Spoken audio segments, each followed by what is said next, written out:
தாய் தமிழ் உறவுகள் அனைவருக்கும் வணக்கம். ஃப்ரெண்ட்ஸ் எல்லாரும் எப்படி இருக்கீங்க? எல்லோருமே ரொம்பவே நலமா இருப்பீங்க அப்படின்னு நம்புறேன். இது அடிப்படை நைட்டி ஸ்டிச்சிங்கோட 3ஆம் நாள் பகுதி. இந்த வீடியோட முதல் பகுதியில ஒரு நைட்டிக்கு தேவையான நெக்லைன் மற்றும் பைப்பிங் எப்படி வெட்டுறது அப்படின்னும், அதோட 2ஆம் பகுதியில நெக்லைன் எப்படி ஸ்டிச் பண்ணி பைப்பிங் மற்றும் மாடல் எப்படி செய்யறது அப்படிங்கிறதையும் தெளிவா விளக்க வீடியோ போட்டிருப்பேன். இப்போ வரைக்குமே அந்த வீடியோ நீங்க பார்க்காட்டி மேல கார்ட்ல கீழே டிஸ்கிரிப்ஷன் பட்டன் பின்ன கமெண்ட்ல பாத்தீங்கன்னா அதோட லிங்க் தரேன். அதை பார்த்துட்டு அந்த வீடியோட தொடர்ச்சி அந்த வீடியோ பாத்தீங்கன்னா இன்னும் நல்ல விஷயங்கள் ரொம்பவே நல்லா புரியும் அப்படிங்கிறத இதன் மூலியமா உங்களுக்கு தெரிவிச்சுக்கிறேன். மேலும் இந்த பாகத்துல நம்ம என்ன பார்க்க போறோம்னா, நெக்லைன் எப்படி நைட்டில ஃபிக்ஸ் பண்றது அண்ட் ஆல்சோ இதுக்கு ரைட் சைட்ல வரக்கூடிய சரியான முறையில எப்படி பாக்கெட் வைக்கிறது, அது மட்டும் இல்லாம நைட்டி எப்படி முழுமையா தச்சு பினிஷ் பண்றது அப்படிங்கிறத இந்த வீடியோல முழுமையா சொல்லியிருக்கேன். இந்த வீடியோவை ஆரம்பத்துல இருந்து முடிவு வரைக்கும் தொடர்ந்து முழுமையா பாருங்க. நீங்க பார்த்துட்டு இருக்கிறது மைட் அண்ட் பேஜ். நான் உங்கள் நண்பன் MSR. வாங்க இன்னைக்கு வீடியோக்குள்ள போலாம்.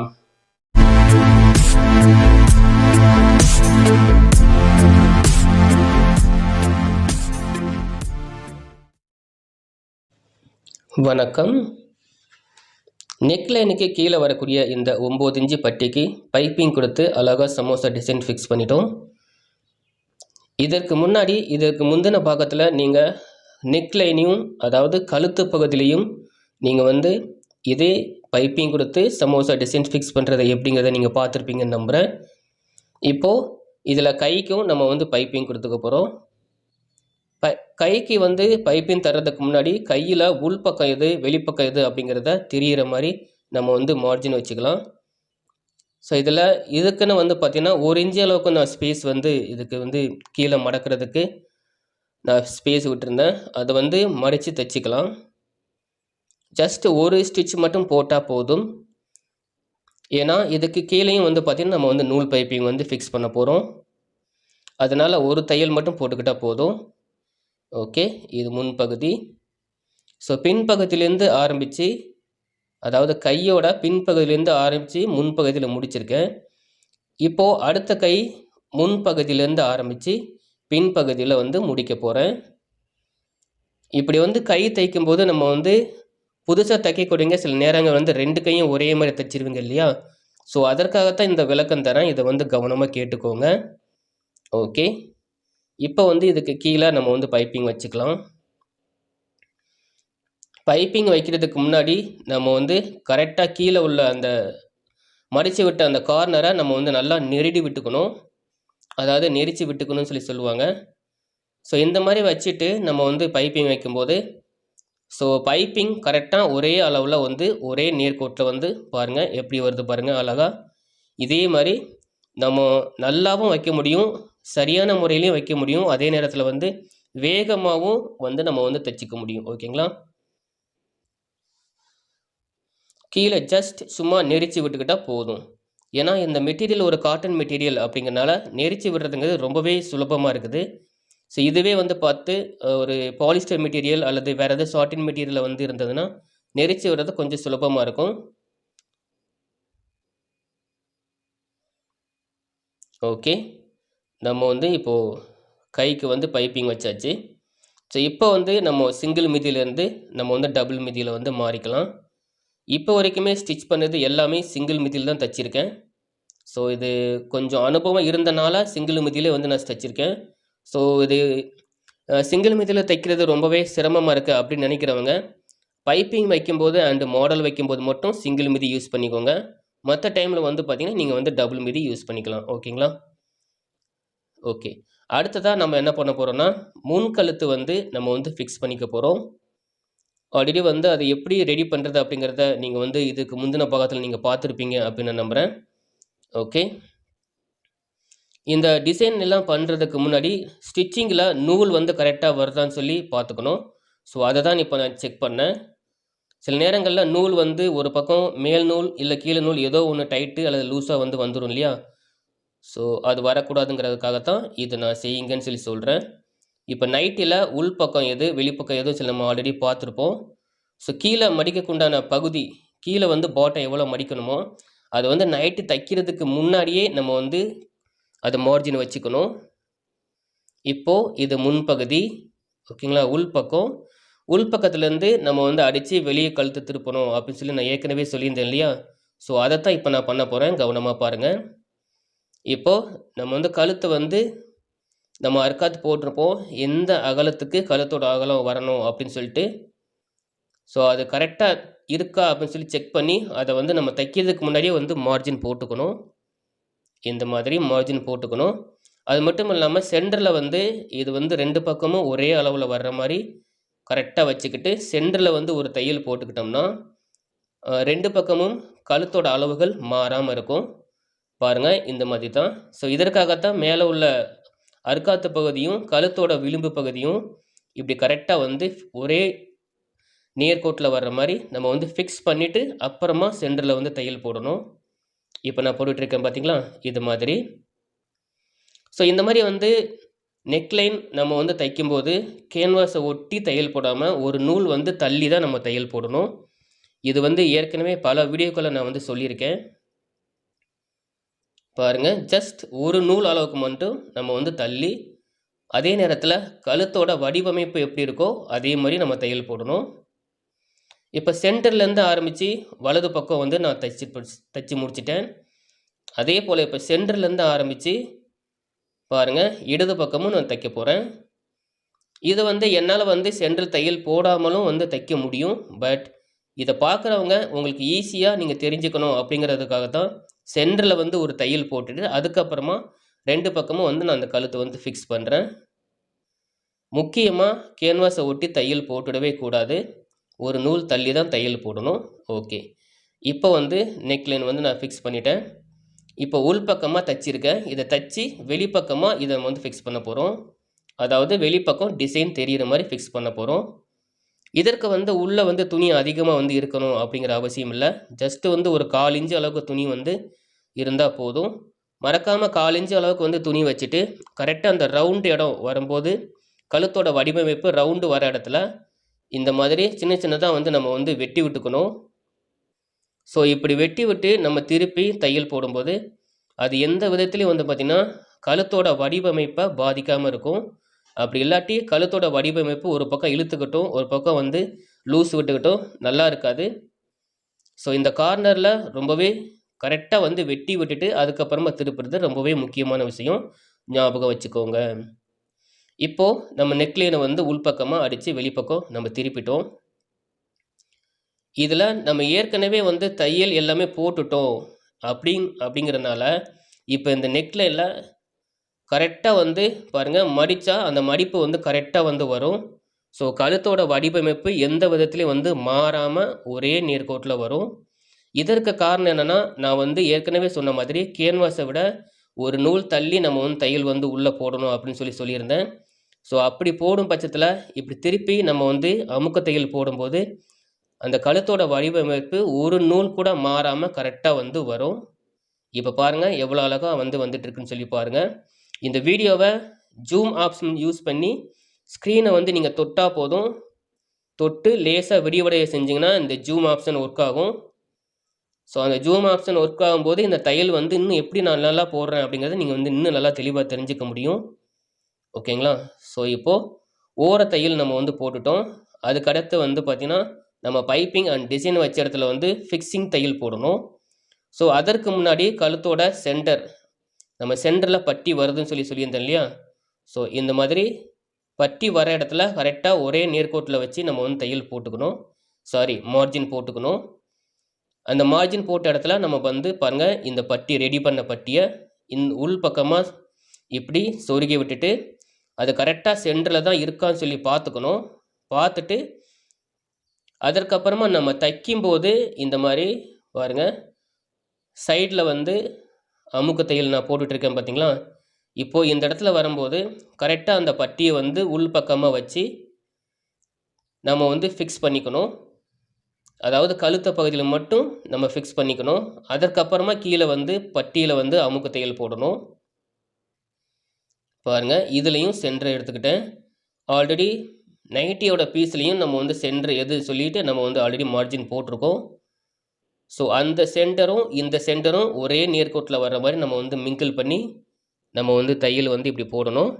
முக்கியமாக இப்படி தையல் போடும்போது அவசரப்படக்கூடாது. ஏன்னா பட்டியோட அமைப்பு கரெக்டாக ஒன்று போல் வந்து வரணும். அதில் வந்து ஒரு பக்கம் அதிகமாகவும் ஒரு பக்கம் கம்மியாகவும் நம்ம வந்து வச்சிடக்கூடாது. பாருங்கள், இப்படி தான் உள் பக்கமாக நம்ம அதை வச்சு ஃபிக்ஸ் பண்ணணும். ஓகேங்களா? இப்படி ஃபிக்ஸ் பண்ணிட்டா போதும். இது எல்லாமே வந்து பார்த்திங்கன்னா சுலபமாக ஒரே தையலில் வந்து முடியும். இப்போ பாருங்கள், மிடில் கரெக்டாக வந்து பட்டி எப்படி கரெக்டாக செட் ஆகிருக்குன்னு சொல்லி பார்த்தீங்களா? ஸோ இப்போ வந்து கரெக்டாக செட் ஆகிடுச்சு. இப்போ இந்த பட்டியிலையும் நம்ம வந்து தையல் போட்டு இதை நம்ம வந்து ஃபிக்ஸ் பண்ணிக்கிறோம். இது வந்து ரொம்பவே சுலபமாக நம்ம செய்யக்கூடிய டிசைனை வந்து சுலபமாக்கும், வேலையை வந்து ரொம்பவே ஈஸியாக்கும். ஓகேங்களா?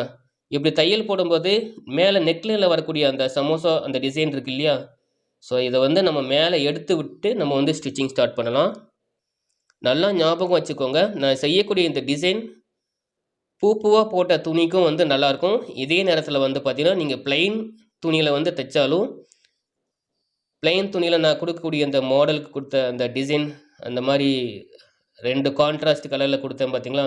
ஸோ அதே போல் நீங்கள் வந்து 2 அல்லது 3 கலர் மிங்கிள் பண்ணி இந்த டிசைன் பண்ணிங்கன்னா இன்னுமே வந்து பார்த்திங்கன்னா வேறு மெட்டீரியல் நீங்கள் தைக்கும் போதும் அதுலேயும் இந்த டிசைன் வந்து ரொம்பவே பொருத்தமாக இருக்கும். அதாவது பூவாக போட்ட துணிக்கும் இந்த டிசைன் நல்லாயிருக்கும், பிளெயினாக இருக்கக்கூடிய துணிக்கும் வந்து பார்த்திங்கன்னா இந்த டிசைன் ரொம்பவே நல்லாயிருக்கும் அப்படிங்கிறது என்னோட ஒரு சொந்த கருத்து. ஓகே, ஸோ இப்போ வந்து கீழே உள்ள அந்த பட்டியை வந்து நம்ம வந்து ஃபிக்ஸ் பண்ணிட்டோம். ஓகேங்களா? அவ்வளோதான், வேலை வந்து ரொம்பவே ஈஸியாக முடிஞ்சிச்சு, எந்த வித கஷ்டமும் இல்லாமல். ஸோ நெக்லைன் நம்ம பதிக்கிறதுக்கு முன்னாடியே அதை கரெக்டாக நம்ம ரெடி பண்ணிட்டோம்னா தைக்கும் போதும் வந்து பார்த்திங்கன்னா நமக்கு எந்த சிரமமும் இல்லாமல் கரெக்டாக வந்து அமையும். ஓகேங்களா? ஸோ அதற்கு அடுத்து இப்போ வந்து பின்கழுத்தை வந்து நம்ம வந்து ஃபிக்ஸ் பண்ணிக்கலாம். ஓகே, சின்ன சின்ன கரெக்ஷன் இருந்தால் அதை வந்து பண்ணிக்கணும். ஓகேங்களா? ஓகே, இப்போது பின்கழுத்துக்கும் நம்ம ஆல்ரெடி வந்து நெக்லைன் வந்து ஆரம்பத்திலே நம்ம அயன் பண்ணி வச்சுருந்தோம். இதற்கு வந்து உள்ளே மடிக்கிறதுக்கு துணி வந்து பார்த்திங்கன்னா ஒரு 1/4 இன்ச்சு அளவு இருந்தால் போதும், 1/4 இன்ச்சு பாயிண்ட் அளவுக்கு. அதை விட அதிகமாக துணி தேவையில்லை. ஏன்னா இந்த நெக்லைன் பின் கழுத்து அப்படிங்கிறதுனால நம்ம வெளிப்பக்கமாக வச்சு தைச்சி உள்பக்கமாக வந்து அதை வந்து பதிக்க போகிறோம். இது வந்து வெளியே தெரியறதுக்கு வாய்ப்பில்லை அப்படிங்கிறனால ஸ்டிச்சிங் பார்ட் மட்டும் நம்ம வந்து கரெக்டாக வந்து பண்ணணும். பாருங்கள், கரெக்டாக 1/4 இன்ச்சு பாயிண்ட் அளவு தான் நான் துணி வச்சேன். இப்படி மடிக்கிறதுக்கு ரொம்பவே அழகாக வந்திருக்கு பார்த்தீங்களா? ஸோ இந்த அளவுக்கு துணி இருந்தால் போதும். இப்போ இதையும் நடுப்பகுதியில் நெரிச்சு விட்டு அர்க்காத் போட்டுக்கலாம். ஸோ எப்போவுமே வந்து கழுத்து ஃபிக்ஸ் பண்ணும்போது நம்ம இந்த மாதிரி அர்க்காத்து சென்டர் நெரிச்சு விட்டு ஃபிக்ஸ் பண்ணிக்கிறது, அதாவது இப்படி அர்க்காத்து போட்டுக்கிறது ரொம்பவே வந்து நல்லாயிருக்கும். இதில் நடுப்பகுதி வந்து மாறாமல் இருக்கும். இப்போது நைட்டி துணிலையும் வந்து நடுப்பகுதி வந்து நான் வந்து அர்க்காத்து போட்டிருக்கேன், உள்பக்கத்தான். இப்போ இதில் வந்து வெளிப்பக்கம் தைச்சி உள்பக்கம் நம்ம வந்து பிளேஸ்மெண்ட் பண்ண போகிறோம். இதுலேயுமே நான் ஏற்கனவே சொன்ன மாதிரி வந்து பார்த்திங்கன்னா கழுத்து வந்து எந்த அகலம் நம்ம பிடிக்கணும் அப்படிங்கிறத ஆல்ரெடி வந்து நம்ம அர்க்காத்து போட்டிருக்கோம் பாருங்கள் 2 பக்கமும். ஸோ இதையும் வந்து பார்த்திங்கன்னா நம்ம கழுத்தோட அவுட்லைன் நம்ம தைக்க போகிற இடமும் அந்த அர்க்காத்தும் கரெக்டாக இருக்கா அப்படின்னு சொல்லி நம்ம பார்த்துக்கணும். ஸோ இதையுமே வந்து பார்த்திங்கன்னா உங்களுக்கு நல்லா தெரியணும் அப்படிங்கிறதுக்காக தான் இதையும் வந்து நான் உங்களுக்கு நான் சொல்கிறேன். எந்த விதத்துலேயும் வந்து பார்த்திங்கன்னா அந்த அர்க்காத்து வந்து நெக்லைடு மாறிடக்கூடாது, அதே நேரத்தில் நம்ம கீழே உள்ள துணிகளையும் வந்து மாறிடக்கூடாது. இப்போ பாருங்கள், நான் வந்து சென்டரில் தையல் போடாமல் அர்க்காத்தும் அண்ட் நெக்லைனும் ஒரே நேர்கோட்டில் வச்சு நான் தைச்சிக்கிட்டு இருக்கேன். ஸோ இதைத்தான் வந்து நான் ஏற்கனவே சொல்லியிருந்தேன், இந்த மாதிரியும் வந்து நம்ம தைக்கலாம். அதாவது கரெக்டான அர்க்காத்து அளவு மட்டும் நம்ம வந்து பேஸ் பண்ணி சென்டர் மாறாமல் தைக்கலாம். ஸோ இதில் வந்து சென்டர் தையல் போட்டுட்டு நீங்கள் தைக்கும் பட்சத்தில் உங்களுக்கு வந்து சென்டர் மாறாமல் இருக்கும் அப்படிங்கிறதுக்காக தான் நான் முன்கழுத்தை வந்து உங்களுக்கு வந்து சென்ட்ரல் தையல் போட்டு உங்களுக்கு வந்து தைங்க அப்படின்னு சொல்லி சொன்னேன். ஓகே, இந்த 2 விஷயத்துலையும் எது உங்களுக்கு ரொம்ப ஈஸியாக இருக்கோ அதை நீங்கள் வந்து சூஸ் பண்ணி செய்யுங்க. ஓகேங்களா? இப்போது இதுலேயும் வந்து பாருங்கள், இந்த கார்னரில் நல்லா வந்து வெட்டி விட்டுக்கணும். முக்கியமாக இந்த வெட்டி வரனால நம்ம கழுத்தோட அவுட்லைன் ரொம்பவே வந்து அழகாக இருக்கும் அப்படிங்கிறதுல எந்த விதமான ஒரு மாற்று கருத்தும் கிடையாது. ஓகேங்களா? இப்போ வந்து இதில் வந்து நெக்லைன் வெட்டி விட்டுட்டோம். இதில் வந்து பாருங்கள், இந்த மாதிரி கேன்வாஸ் பகுதி மட்டும் மடித்து விட்டு ஒரு அமுக்கு தையல் போட்டுக்கிறோம். ஸோ இது எதற்காகனா நம்ம வந்து ஷோல்டரில் வந்து பிசுறு தெரியாமல் அடித்து உள்ளே திருப்ப போகிறோம். அதனால் வந்து இந்த மாதிரி அமுக்கு தையல் ஒரு தடவை நம்ம போட்டுட்டோம்னா நம்ம வந்து ஃப்ரண்ட் நெக்கு நம்ம இதில் ஃபிக்ஸ் பண்ணும்போது கரெக்டாக வந்து ஷோல்டர் பகுதி இந்த மாதிரி. ஸோ இந்த மாதிரி உள்பக்கமாக ஷோல்டரில் பிசுறு தெரியாமல் வந்து நம்ம வந்து அடிக்க போகிறோம். ஓகேங்களா? ஸோ இதில் வந்து பேக் கழுத்து நம்ம வந்து ஃபிக்ஸ் பண்ணிட்டோம். இது ஷோல்டர் ஜாயின் பண்ணுறதுக்கு முன்னாடி நான் ஏற்கனவே சொன்ன மாதிரி இந்த நைட்டியில் வரக்கூடிய பாக்கெட் வந்து ஃபிக்ஸ் பண்ணிக்கலாம். ஓகே, இந்த நைட்டியில் வந்து முன்பக்கம் நம்ம எடுத்துக்கணும். அப்படின்னு நம்ம டிசைன் பண்ணோம் இல்லையா? ஸோ இதுதான் முன்பக்கம். ஸோ இதில் வந்து நம்ம வலதுபுறம் நம்ம மார்ஜின் வச்சு பாக்கெட் வைக்க போகிறோம். ஓகேங்க, வலது கை பக்கம். ஓகேங்களா? ஸோ அதற்கு வந்து மார்ஜின் வந்து பாருங்கள், நம்ம ஆம்கோல் வெட்டியிருக்கோம் இல்லையா? ஸோ அதுலேருந்து மார்ஜின் வச்சு எந்த அளவுக்கு நமக்கு வந்து பாக்கெட் அளவு வேணுங்கிறத நம்ம மார்ஜின் வைக்க போகிறோம். ஆம்கோல்லேருந்து ஒரு 10 இன்ச்சுக்கு நம்ம பாக்கெட்டோட ஆரம்பம் இருக்க போகுது. அதுலேருந்து 6 இன்ச்சு பாக்கெட்டோட நுழைவி பகுதி, பாக்கெட்டோட அகலம் சொல்லுவாங்க இல்லையா? பாக்கெட்டோட அகலம். இதில் வந்து பிடிக்கக்கூடிய துணி வந்து பார்த்திங்கன்னா சைடில் வந்து நம்ம ஆல்ரெடி மார்ஜின் விட்டுருப்போம் இல்லையா? 1.5 இன்ச் அளவுக்கு வந்து மார்ஜின் விட்டுருக்கோம். ஸோ எந்த அளவுக்கு உள்ள பிடிமானத்துக்கு நம்ம மார்ஜின் விட்டுருக்கோமோ அதே அளவில் நம்ம பாக்கெட் வந்து ரெடி பண்ண போகிறோம். ஓகேங்களா? ஸோ இப்படி பண்ணும்போது பாக்கெட்டோட அளவுகளும் மாறாது. அதே நேரத்தில் பாக்கெட் தைக்கிறதுக்கு ரொம்பவே ஈஸியாக இருக்கும். ஓகேங்களா?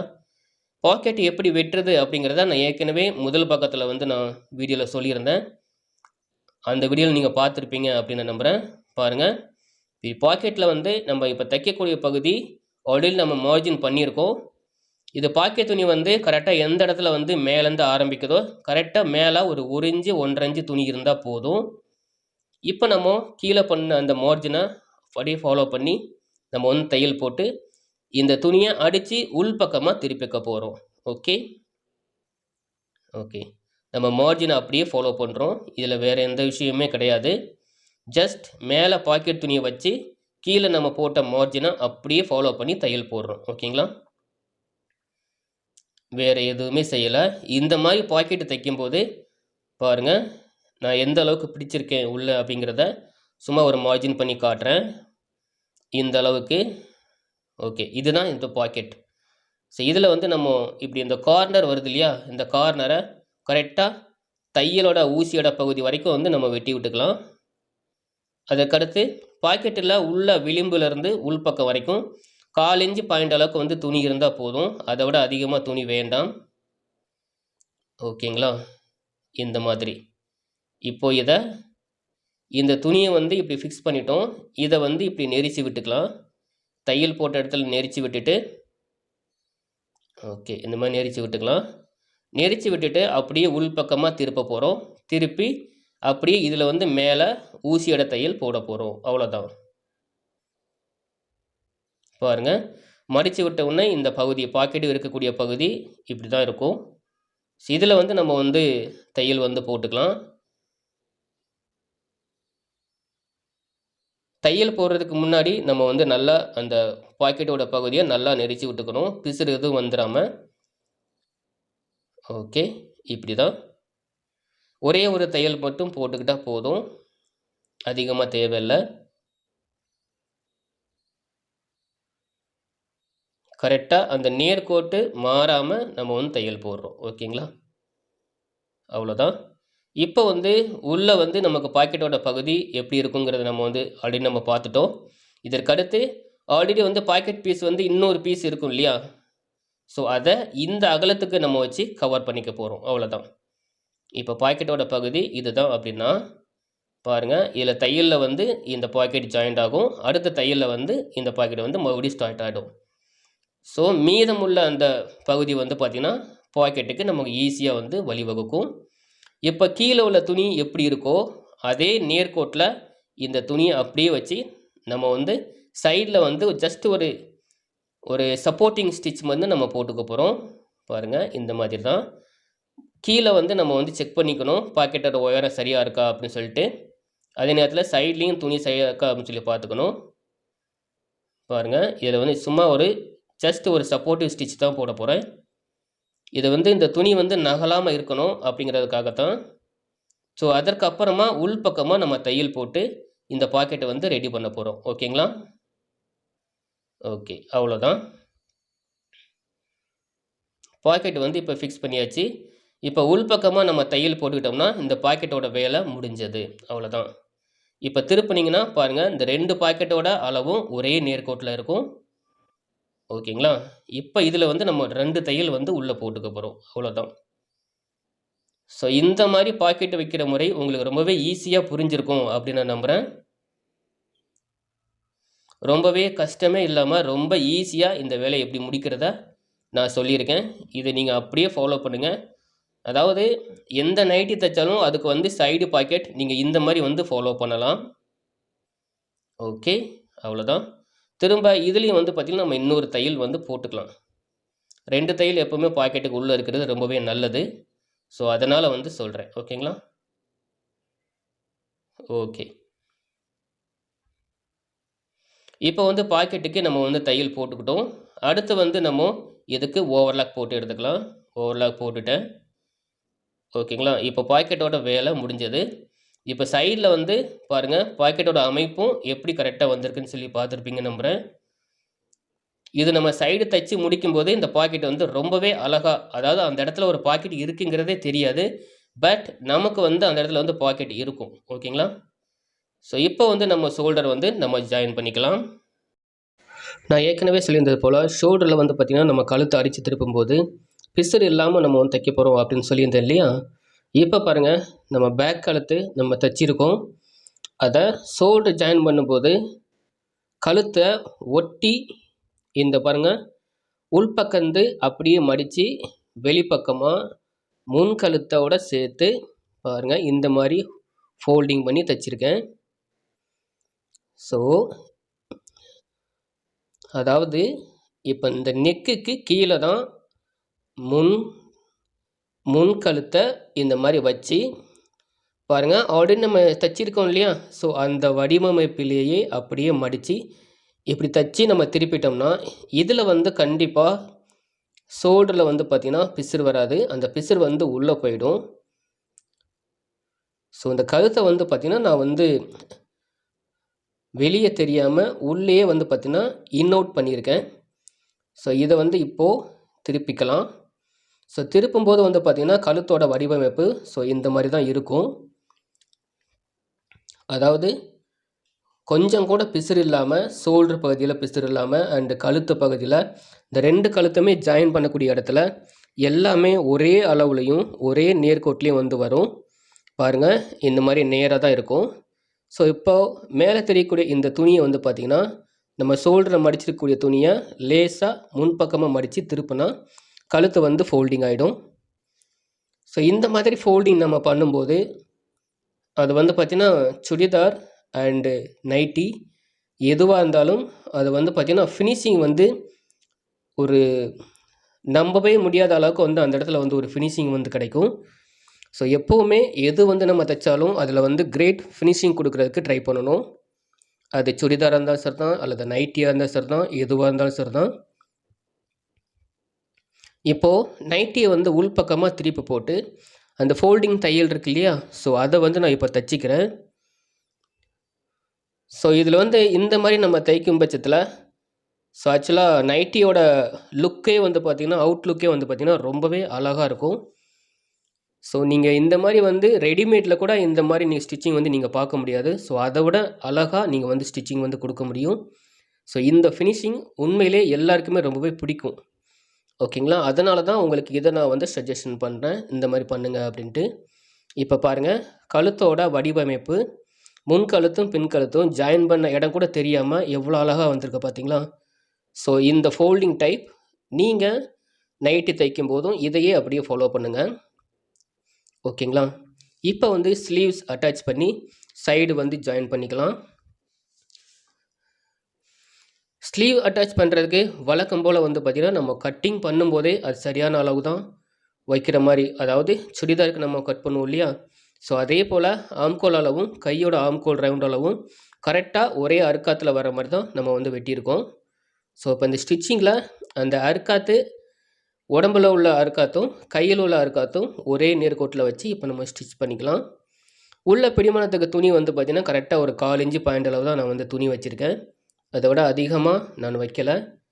எப்போவுமே என்னோடய ட்ரெண்டில் நான் தைக்கக்கூடிய எதாக இருந்தாலும் 1/4 இன்ச்சு பாயிண்ட்டு தான் எப்போவுமே வந்து கையில் வந்து பிடிமானத்துக்கு உண்டான துணி அதை விட அதிகமாக இருக்கவே இருக்காது, கம்மியாகவும் இருக்காது. ஓகேங்களா?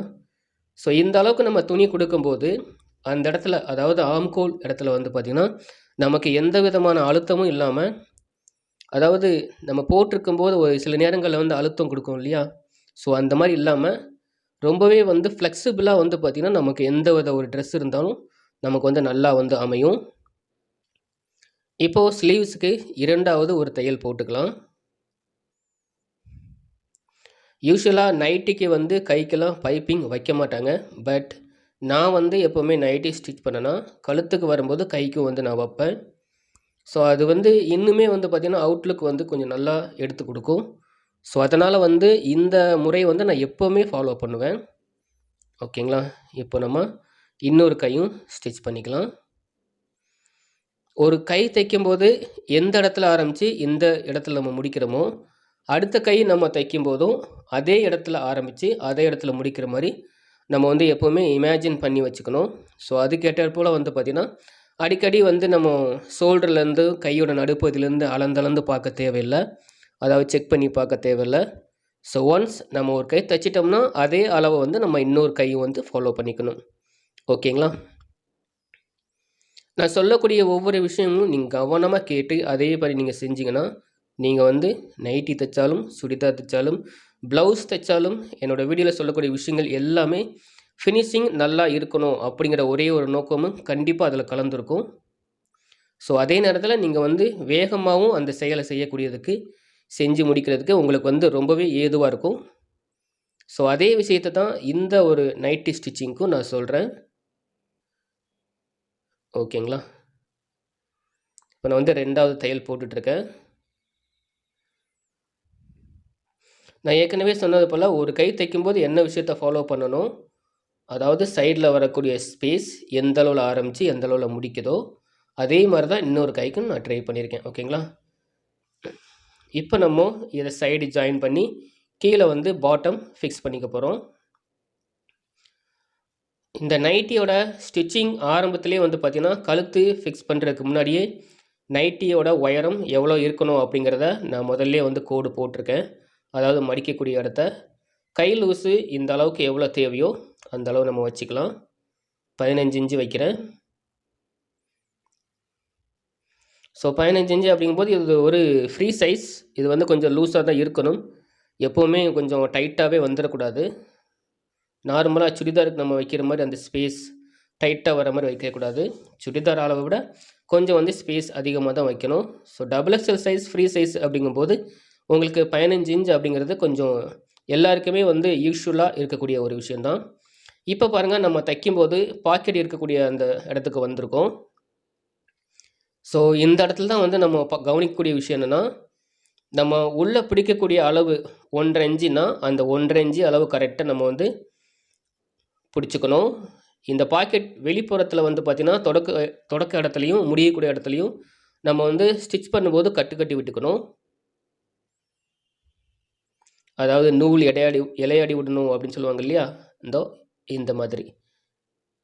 ஓகே, இந்த மாதிரி கட்டி விட்டுக்கணும். இப்போ பாருங்கள், இந்த பாக்கெட்டோட அமைப்பை பாருங்கள். உள்ளே எப்படி கரெக்டாக ஒன்று போல் படிஞ்சிருக்கு, அண்டு சைடில் வரக்கூடிய துணியும் கரெக்டாக ஒன்று போல் அமைஞ்சிருக்கு பார்த்தீங்களா? ஸோ இந்த மாதிரி பாக்கெட்டு வைக்கும்போது உங்களுக்கு கஷ்டமாகவும் இருக்காது, சீக்கிரமாகவும் வேலை முடியும். அதே நேரத்தில் வந்து ஃபினிஷிங்கும் நல்லாயிருக்கும். ரொம்ப நாளைக்கு வந்து இந்த பாக்கெட் டேமேஜ் ஆகாமல் இருக்கும். ஓகே, இது ரொம்ப ரொம்ப முக்கியமான விஷயம். நிறைய நைட்டிகள்லாம் பார்த்திங்கன்னா நம்ம தச்சு ஆக்சுவலாக ஒரு 2 தடவை வந்து கையை விட்டு எடுக்கும்போதே வந்து அது ஜாயிண்ட்லேருந்து தையல் பிரிஞ்சு அந்த மாதிரி மோசமான நிலைமைக்கெல்லாம் சில நைட்டிகள்லாம் நானே பார்த்துருக்கேன், ரெடிமேடில் இருக்கும். ஸோ இந்த மாதிரி நம்ம தைக்கும்போது கண்டிப்பாக அந்த மாதிரி பாக்கெட் டேமேஜ் வரவே வராது. 100% ஷுவர். இந்த விஷயத்தை கண்டிப்பாக மறக்காமல் ஃபாலோ பண்ணுங்கள். இந்த வீடியோவில் இந்த 3 பாகத்தில் நான் சொன்ன விஷயங்கள் ஒவ்வொன்றும் உங்களோட கிரேட் ஃபினிஷராக உங்களை வந்து கொண்டு வந்து நிறுத்தும். ஸோ அதனால் வந்து தொடர்ந்து இந்த 3 பாகத்தையுமே ஆரம்பத்துலேருந்து முடிவு வரைக்கும் பாருங்கள். இப்போது இன்னொரு பக்கமும் நம்ம வந்து சைடு ஜாயின் பண்ணிக்கலாம். ஸோ சைடு ஜாயின் பண்ணும்போது அந்த ஃபினிஷிங் உங்களுக்கு இந்த நைட்டியோட ஃபினிஷிங் பார்த்தாலே உங்களுக்கு தெரியும். ஸோ எந்த அளவுக்கு வந்து பார்த்திங்கன்னா இந்த ஃபினிஷிங் அழகாக வந்திருக்கு, கரெக்டாக வந்து சைடு அண்ட் பாக்கெட் அண்ட் ஆம்கோல், கழுத்து வடிவமைப்பு அண்ட் ஆல்சோ டிசைன், இது எல்லாமே எந்த அளவுக்கு கரெக்டாக வந்திருக்குங்கிறத நீங்கள் எல்லாமே நோட் பண்ணியிருப்பீங்க அப்படின்னு நான் நம்புகிறேன். பாருங்கள், ஒரே மாதிரி நம்ம வந்து தையல் போட்டுக்கணும். ஸோ இதில் வந்து ஒரு பக்கம் நைட்டி நம்ம தைக்கும்போது என்ன நம்ம ஃபாலோ பண்ணமோ, ஸோ அதே போல் இன்னொரு பக்கம் தைக்கும்போதும் நம்ம வந்து அதை ஃபாலோ பண்ணிக்கணும். யூஸ்வலாக ரெடிமேட் நைட்டிக்கு வந்து உள்ளே வந்து பார்த்திங்கன்னா அதாவது ஆம்கோல் கீழே மட்டும் ஒரு இன்ச் இருக்கும். அதுக்கப்புறம் வந்து பார்த்திங்கன்னா ஒரு சேஃபே இருக்காது. பட் நம்ம தைக்கக்கூடிய இந்த நைட்டியில் வந்து பார்த்திங்கன்னா கண்டிப்பாக 100% நல்லா ஷேஃபாகவும் இருக்கும். அதாவது ஷேப்னா அந்த ஒரு ஸ்ட்ரெச்சராக இருந்த மாதிரி இருக்கும். அண்ட் ஆல்சோ சரியான அளவுலையும் இருக்கும். உள்பக்கம் நம்ம தேவைக்கேற்ப துணி வந்து நம்ம பிரித்து விட்டுக்கலாம் அப்படிங்கிற ஸ்டேஜ்லேயும் கண்டிப்பாக இருக்கும். ஸோ அதனால் வந்து நம்ம தைக்கும்போது நான் ஏற்கனவே முதல் பாகத்தில் சொன்ன மாதிரி முதல்ல வந்து நீங்கள் தைக்க ஆரம்பிக்கும்போது பழைய ஏதாவது வேஸ்ட் மெட்டீரியல் அந்த மாதிரி இருந்ததுன்னா நீங்கள் வந்து நெக்லைன் இதெல்லாம் வந்து ஸ்டிச் பண்ணி பழகிக்கோங்க. அதற்கப்புறமா ஒரு மெட்டீரியல் 3 மீட்டர் கண்டிப்பாக வந்து வேணும் நைட்டிக்கு தைக்கிறதுக்கு. அதுக்கப்புறமா நீங்கள் செய்யக்கூடிய அந்த மாடலை புதுசாக துணி எடுத்து அதில் வந்து நீங்கள் வந்து ட்ரை பண்ணலாம். ஓகேங்களா? பாருங்கள், ஆல்ரெடி நான் வந்து மார்ஜின் போட்டு வச்சுருக்கேன் கீழே எந்த அளவுக்கு மடிக்கணும் அப்படின்ட்டு. நான் உள்ளே வந்து 1 இன்ச்சு அதிகமாகவும் வெளியே வந்து பார்த்திங்கன்னா 1.5 அல்லது 1.25 இன்ச்சு வர்ற மாதிரி நான் வந்து ஃபோல்டிங் போடுறேன். அதாவது கீழே வந்து பட்டி போடுறேன். மேபி இன் ஃபியூச்சர் இந்த காட்டன் மெட்டீரியல் சுருங்கி உயரம் கம்மியானாலும் கூட இந்த ஃபோல்டிங்கை நம்ம ரிமூவ் பண்ணிவிட்டு கொஞ்சம் உயரம் வந்து எக்ஸ்டெண்ட் பண்ணிக்கலாம். ஸோ அதற்காகத்தான் கீழே வந்து எப்போவுமே ஒரு 2 இன்ச்சுக்காவது வந்து நம்ம வந்து ஃபோல்டிங் அதாவது பட்டி வந்து அடிக்கணும். அது வந்து பார்க்குறதுக்கும் நல்லாயிருக்கும். அண்ட் ஆல்சோ ஃபியூச்சரில் உயரம் வேணும் அப்படின்னாலும் கூட அதை நம்ம வந்து ரிமூவ் பண்ணிவிட்டு இன்னொரு ஸ்டிச் வந்து நம்ம உயரத்தை கூட்டி தையல் போட்டுக்கலாம். ஸோ அதற்காகத்தான் இந்த முறையை ஃபாலோ பண்ணுங்கள் அப்படின்னு நான் சொல்கிறேன். ஓகே, இப்போ ஆல்மோஸ்ட் நம்ம தைச்சி முடிக்க போகிறோம் நைட்டி.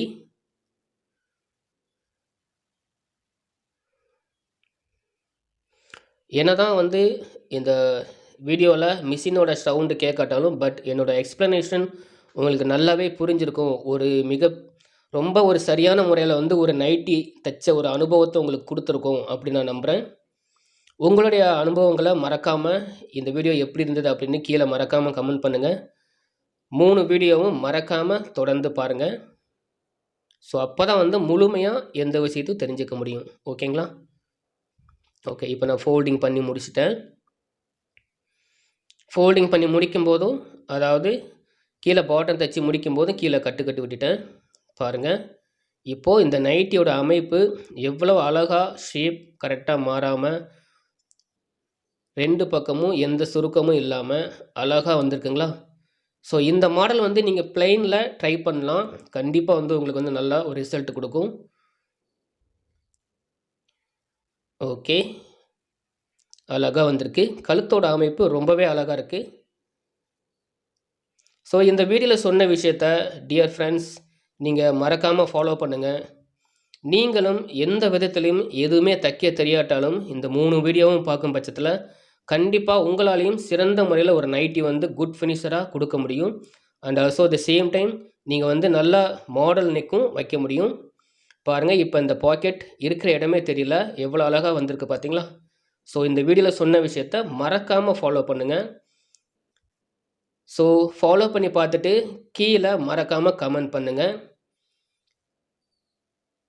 ஓகே ஃப்ரெண்ட்ஸ், உங்கள் அனைவருக்கும் இந்த வீடியோ பார்த்த அனைவருக்கும் என்னுடைய நன்றிகளும் வாழ்த்துக்களும்.